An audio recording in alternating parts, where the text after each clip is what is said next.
and they changed the movie, and then we watched it and we hated it.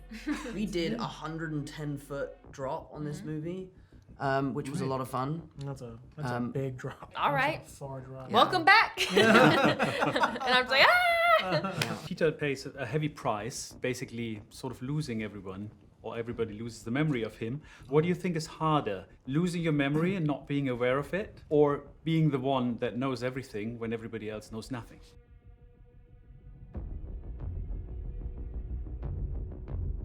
The Web Slinger is back in cinemas. Spider-Man Brand New Day is out now. The fourth installment with Tom Holland playing Peter Parker, aka Spider-Man. Hi, I'm Quotable London. I'm here on Leicester Square, where they're currently setting up everything for the London premiere. By the time you see this, the London premiere will be over and the film is out in cinemas. I just saw it now. It's a film full of surprises. I won't spoil anything. But one thing you know already is that the world has forgotten about Peter Parker. MJ doesn't know who he is. His friends don't know who he is anymore. So that's one of the main motives of this film. And when I spoke to Tom Holland, Zendaya and Jacob Batalon, I had to ask them, of course, what they would do if for one day the world forgot that they are famous. So here's Tom Holland, Zendaya, Jacob Batalon on Quotable.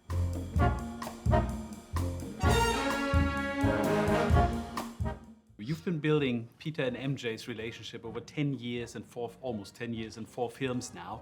How much of what we see on screen is what you discover on the spot while you're there in front of cameras? And how much of that is actually discussed before? How much do you work out where they are emotionally?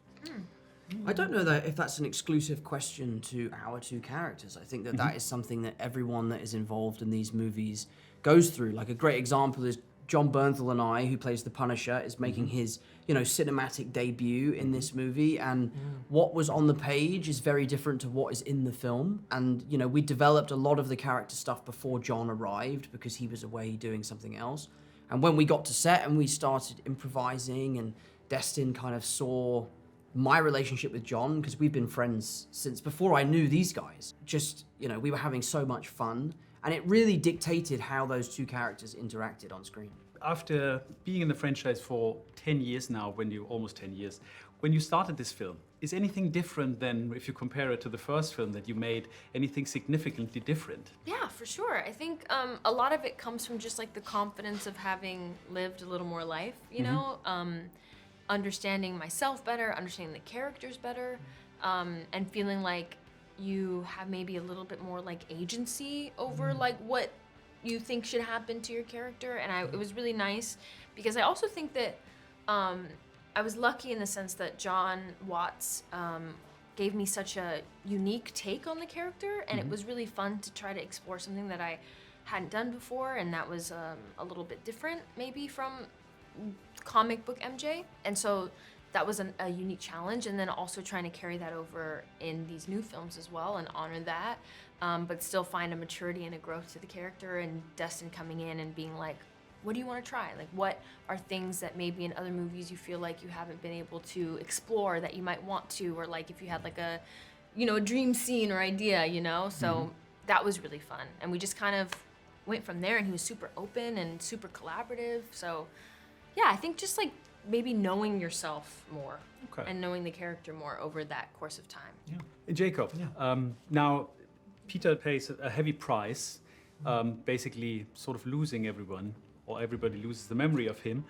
It's a philosophical question. What do you think is harder, losing your memory and not being aware of it, or being the one that knows everything when everybody else knows nothing? Man, carrying that burden is really tough. But it'd be kind of sick, though. It'd be cool. You kind of know the answers to the test. But like in that sense, everyone is living a really blissful life. And you're alone. Without you, but you're by yourself too. So are you going to be selfish and tell them so they can all share in your trauma? Or are you going to be like a hero and like save them from the bad stuff? I think you'd be a hero, bro. I think if we're gonna be superheroes here, I guess I'll just carry the burden. I'll just be by myself for the rest of my life. That's a cool question. That's really cool, yeah. If people could forget for one day that you're movie stars, what would you do with that day? Starting with you, Tom. I would go to a sporting event. I would probably go and watch Tottenham play and sit in the home end and just really enjoy that. You're a Spurs supporter, like I am. me. Are you a Spurs fan? Man.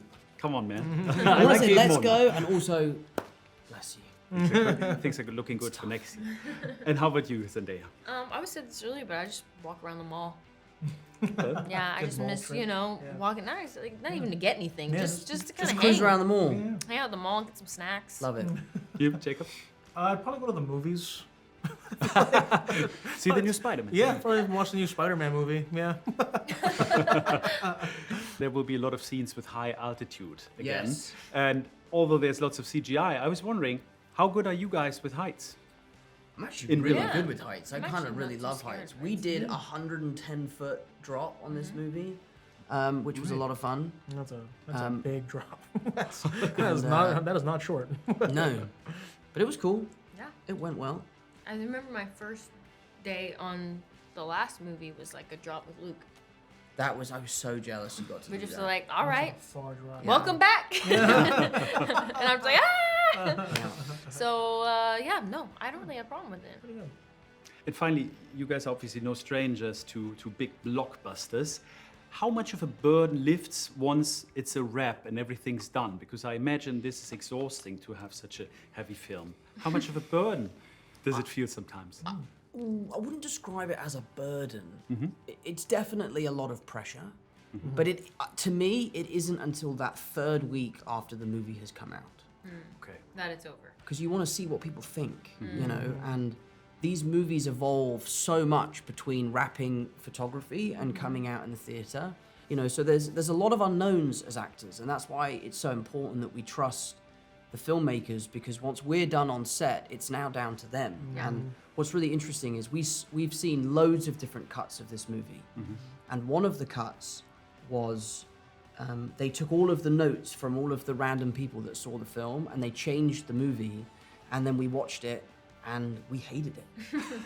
It like totally didn't work, and it's what the people were asking for, but it wasn't quite what we wanted as the creatives, but they learned lessons from that experience. So a movie can change in 1,000 different ways in the edit room.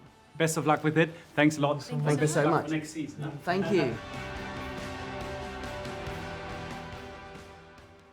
Thank you for watching. If you enjoyed this video, give it a like, hype it even, and don't forget to subscribe. It's Quotable.